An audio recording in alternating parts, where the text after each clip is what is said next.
Selamat pagi semuanya. Karantina hari ke-6 masih normal, otaknya masih normal, badannya juga masih normal. Terus si Syami juga masih normal. Si Syami juga masih normal. eh Banyak yang minta dibuatin video kegiatan selama karantina. Cuman kok aku ngerasa, Sami jangan digoyang-goyang. Cuman kok aku merasa bukan artis gitu loh, bukan sekelas Raffi Ahmad gitu yang dari bangun tidur sampai dari ya bangun tidur sampai tidur lagi itu semuanya divideoin gitu kan. Tapi nggak ada salahnya dicoba sih ya. Tapi sebenarnya sih apa namanya, selain permintaan kayak ngevlog harian itu, selain itu juga sekarang sebenarnya lagi ada beberapa permintaan kayak proses cuti karena memang baru banget pulang dari cuti. Terus ada beberapa video apa namanya, jalan-jalan waktu di Indonesia itu juga belum diedit. Karena aku tuh semuanya ngedit sendiri, terus dikerjain semuanya sendiri untuk bikin videonya ya. Itu jadi kayak agak males-males gitu. Hari ke-6 tetap semangat. Ya ampun, jerawat juga mulai menyapa. Udara kayaknya di luar udah mulai dingin. Si Syami selalu menemaniku. Hai Syami. Halo Syami. Syami, Syami. Syami ini cewek ya. Cewek terus. Bukan cewek deng ya. Soalnya dia kan bukan manusia. Tapi kita yang di rumah memperlakukan dia seperti anak sendiri, seperti manusia. Tidak diperlakukan seperti binatang. Tuh, dia suka banget elus-elus si Syami tuh.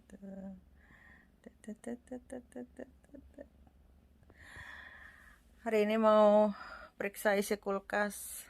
Kemarin sih hari kedua masih aman, semuanya masih ada. Terus bersyukurnya itu aku punya temen, punya sahabat, udah kayak keluarga sendiri yang selalu nanya, ada cabai nggak, ada bawang merah nggak, ada ini ada itu nggak gitu. Dan memang kebetulan sih kulkas selalu ada persediaan, dan memang aku lagi menghindari makan nasi ya. Jadi yang aku butuhkan cuman kayak sayuran, terus buah-buahan, susu itu yang pasti. Kalau susu kan aku bisa beli online atau mungkin nyuruh anakku, atau bisa minta tolong ke adikku karena memang dia tinggal di sini. Kadang-kadang suka ke sini. Itu jadi kadang aku suka mikir karantina di rumah aja betenya kayak gini. Nggak apa-apa ya, baru bangun tidur. Nggak semuanya yang ditayangkan di YouTube atau di Facebook itu harus bermakeup kan ya. Muka polos gini juga nggak apa-apa kan. Kalian masih tetap terima kan. Males banget soalnya untuk bangun terus dandan terus onin video gitu. Itu jadi selama aku karantina masuk hari keempat ini sempet mikir, aku aja yang karantinanya di rumah sendiri, fasilitas juga ada semua kecuali makanan terbatas ya karena memang nggak bisa keluar untuk beli. Bagaimana dengan mereka yang karantinanya tuh menggunakan fasilitas pemerintah? Apalagi kemarin ada teman kita yang kabur gitu ya. Betapa bete-nya mereka. Mungkin bete banget ya. Jadi eh, apa, ada juga kemarin yang tanya, Nun gimana rasanya di karantina gitu kan. Terus komen dong buat buat kasus yang kemarin kabur dari karantina. Kalau yang kayaknya agak itu deh, agak apa, ngeblur ya. Ntar dulu kameranya ngeblur sih. Oh iya ngeblur. Saya, gimana sih ini? Oke, gitu. Kalau untuk masalah yang eh, kabur dari tempat karantina sih sebenarnya aku pribadi punya beberapa asumsi. Yang pertama, kemungkinan dia kurang mendapatkan informasi kapan masa karantinanya itu berakhir, karena kalau dilihat dari kasusnya 5 jam loh, 5 jam sebelum masa karantina dia berakhir, dia kabur ya dari tempat. Tapi kalau dilihat cara kaburnya, memang dia sengaja gitu. Tapi bisa jadi, oh banyak tapinya. Bisa jadi gini, dia nggak dapat informasi kapan selesai karantina dan mungkin dia sudah sumpek di dalam situ. Terus dia merasa karena 5 jam itu kan artinya kita kan karantina itu kan berakhirnya setiap hari jam 12 siang. Kalau 5 jam itu kan artinya pagi hari. Bisa jadi dia pagi hari kok nggak ada instruksi untuk keluar dari tempat karantina, jadi dia berinisiatif sendiri atau mengasumsikan sendiri, punya pemikiran sendiri, oh jangan-jangan gue bermasalah nih, kok nggak ada instruksi untuk keluar dari apa namanya tempat karantina gitu. Jadi oh jangan-jangan hasil swab gue positif nih, jangan-jangan nanti sebentar lagi dijemput terus dideportasi dan lain sebagainya, mungkin ya, ini kemungkinan aja sih gitu. Jadi eh, apa namanya, terus dia memutuskan untuk melakukan hal tersebut tuh bisa jadi gitu. Bisa jadi juga selama dia di karantina 14 hari itu nggak bisa bisa dibilang cepat, bisa dibilang lama ya, tergantung bagaimana kita menjalani masa 14 hari itu. Bisa jadi juga selama dia 14 hari pastinya kontak-kontak dong dengan teman-temannya, mungkin chatting dan lain sebagainya. Bisa jadi juga ada informasi dari temennya, mungkin ditakut-takutin, misalkan nanti kamu kalau hasil swabnya positif kamu digini-giniin loh, kayak gitu. Bisa jadi gitu. Atau ya nggak tahu lah ya, saya sebenarnya nggak bisa terlalu komentar banyak tentang peristiwa itu, karena aku sendiri nggak kenal siapa dia, nggak pernah kontak langsung. Sempet kepikiran pas lagi di Indonesia kemarin, karena kasus itu kan terjadi pas emang kebetulan aku lagi ada di Indonesia. Terus ya aku lagi pasang kawat gigi jadi ngomongnya kayak agak susah. Terus pas dia diterbangkan ke Indonesia juga, aku sebenarnya sempat punya pikiran mau tak tungguin di bandara Soekarno Hatta, tapi pikir-pikir lagi ngapain gitu kan, ngapain. Terus banyak sih yang minta, karena ada teman-teman yang tahu kondisiku di Indonesia, jadi banyak yang WhatsApp katanya, Nun, anak ini mau dipulangin, tungguin di bandara gitu, tungguin di bandara, tanya kenapa gitu kan. Cuman aku pikir bukan tugasku untuk menginterogasi gitu. Jadi siapapun kamu, Mas inisial HR, semoga kejadian ini bisa menjadi pelajaran yang baik buat kamu. Kok jadi ngomongin orang sih? Karena jujur sampai tadi pagi itu masih masih banyak yang minta dibuatin gimana rasanya di karantina Nuna gitu kan. Terus komennya dong buat kasus-kasus yang kabur gitu. Tapi emang kasus yang kabur yang terekstrim itu ya memang HR ya. Meskipun dulu ada beberapa kasus itu kalau menurutku sengaja. Kasus pertama yang menimpa Indonesia mengenai pelanggaran karantina itu terjadi di kota Ansan waktu itu. Jadi dia terdaftar karantinanya di kota Ansan, tapi ternyata dia nggak pergi ke Ansan dan dia pergi ke wilayah yang lain. Aku lupa sih dia pergi ke daerah mana, terus ketangkap. Terus kasus-kasus yang lainnya, emang orang Indonesia tuh pintar banget, tapi kok aku orang Indonesia nggak pintar-pintar banget ya. Gitu. Ya kasus yang lainnya, nggak apa-apa ya ngambil videonya sambil tiduran soalnya males bangun. Kasus yang lainnya tuh gini, kayak kamera ini, kayak handphoneku ini dipasang aplikasi, terus aplikasi ini memang bener-bener dipantau, dipantau dari, ya nggak tahu ya mereka ada di mana, intinya dipantau gitu. Nah kasus yang lainnya itu ada beberapa kasus, bukan hanya Indonesia, ada beberapa negara. Emang pintar banget, handphonenya ditaruh, terus orangnya tuh keluar gitu.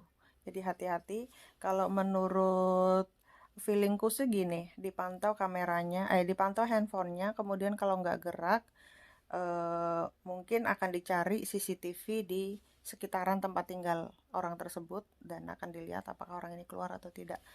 Ini hanya feelingku ya, nggak ada informasi yang jelasnya.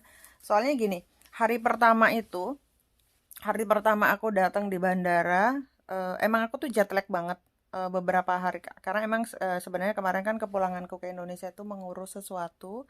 Nah sesuatunya itu apa nanti aku akan buat videonya. Ada yang bilang katanya aku nikah, Ada yang bilang katanya aku cerai, ada yang bilang katanya ngurus tanah, ada yang bilang apalah, banyak banget.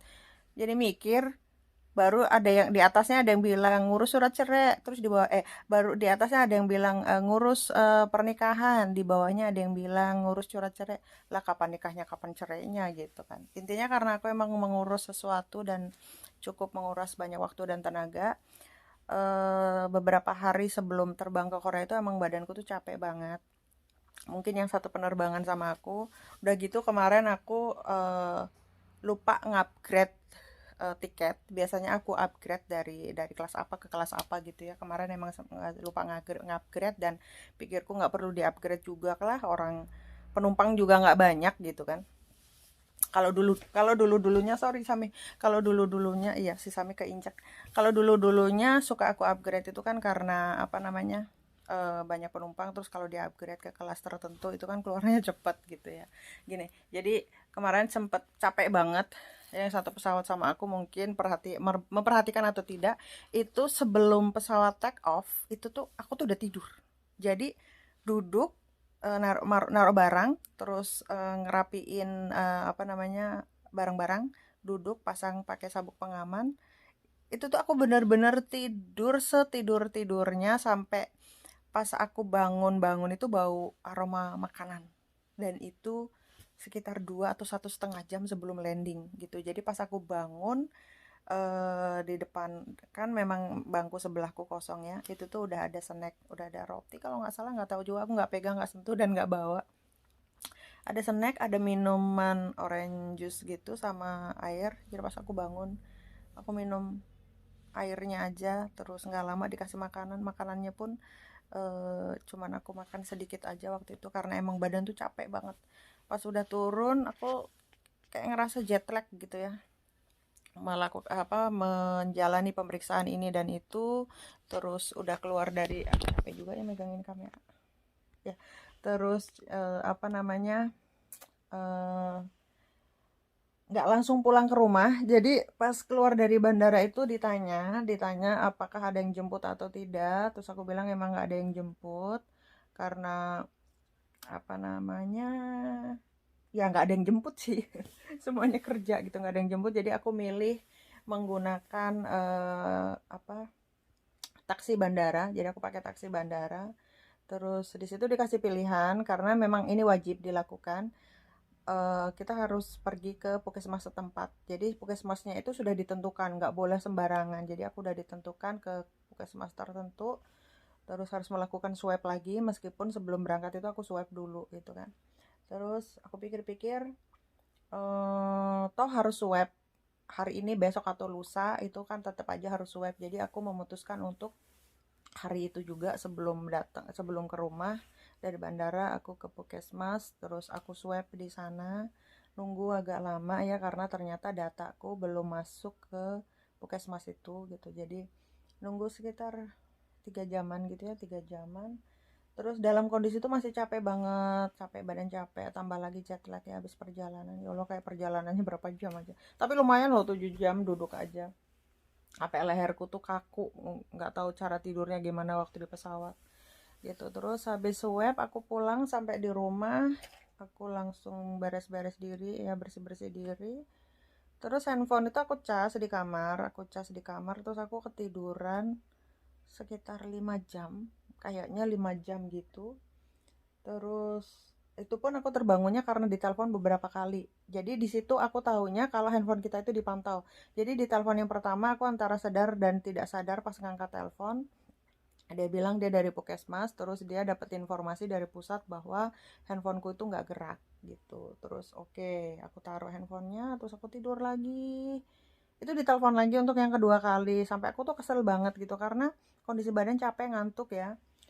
Sampai aku tuh nggak inget makan, nggak inget minum gitu kan. Terus ditelepon lagi, katanya kok handphonenya nggak gerak gitu, ada apa gitu. Ya sebenarnya sih mereka to the point aja, lo kabur gitu kan. Terus akhirnya sampai aku bilang gini, kalau handphone aku nggak gerak itu artinya aku tidur, dan lagi aku tuh baru baru nyampe, capek banget badan ini, jet lagnya juga belum belum hilang gitu kan. Nah dari situ aku langsung mikir, oh iya, memang memang handphone kita itu dipantau gitu loh, dipantau. Terus selama karantina sih cuma ditelepon 2 kali itu aja ya. 2 kali itu di hari pertama karena beberapa jam aku nggak aku ditelepon karena handphonenya katanya nggak gerak. Nah gitu, jadi sebelum-sebelumnya mungkin karena ada beberapa kasus ya, beberapa kasus handphone yang di setting aplikasi itu ditaruh di rumah terus dianya keluyuran gitu. Jadi buat teman-teman, please deh nggak usah pikiran yang macem-macem. 14 hari doang kok gitu. Kalau nggak mau ngejalanin karantina 14 hari ya nggak usah pulang gitu kan. Jujur aku sendiri pun kalau kalau nggak ada permasalahan yang memang harus aku selesaikan hari itu, nggak akan pulang gitu loh, karena aku mikir 14 hari dipakai buat karantina, ya Tuhan, masa produktifku berkurang loh 14 hari gitu. Jadi kalau memang sudah memutuskan untuk cuti dan harus kembali ke sini ya ikutin aja lah gitu karantinanya, nggak usah punya ide-ide kreatif tapi merugikan orang lain gitu ya. Jadi ya ikutin aja, karena kalau misalkan kita melakukan pelanggaran, jujur yang dipanggil itu bukan si Rossi, bukan si siapa-siapa gitu kan, yang dipanggil Indonesia gitu ya. Ya ampun, aku pede banget sih baru bangun tidur ngoceh, soalnya dari tadi buka WA masih ada permintaan gitu kan, bikin video gitu-gitu kan. Oke, nanti aku buat video hari ini ngapain, besok ngapain gitu kali ya. Untuk hari ini mungkin ceritanya cuma sampai di sini dan ternyata udah 17 menit. Ada yang nyimak nggak ya video ini? Ya, disimak nggak disimak, di up aja deh gitu. Oke, itu aja deh untuk hari ini. Pede banget dengan muka kucel, endut bendut gendut beracun gitu. Sampai ketemu buat yang lainnya. Salam sehat, terus jaga kesehatan, kesehatan badan, kesehatan hati, kesehatan pikiran. Kunci hidup itu sebenarnya satu, jangan iri, jangan dengki sama orang. Gampang ngomongnya tapi nggak gampang untuk menjalankannya gitu. Mudah-mudahan kalian juga nggak bingung karena videonya juga sambil tiduran, males banget gitu. Bukan males banget, emang baru bangun tidur gitu. Ini aja kayak orang dari udik banget gitu ya, bajunya tuh aku pakai yang tebel-tebel gitu, pakai hoodie tidur, kok pakai hoodie nggak pakai baju tidur gitu ya.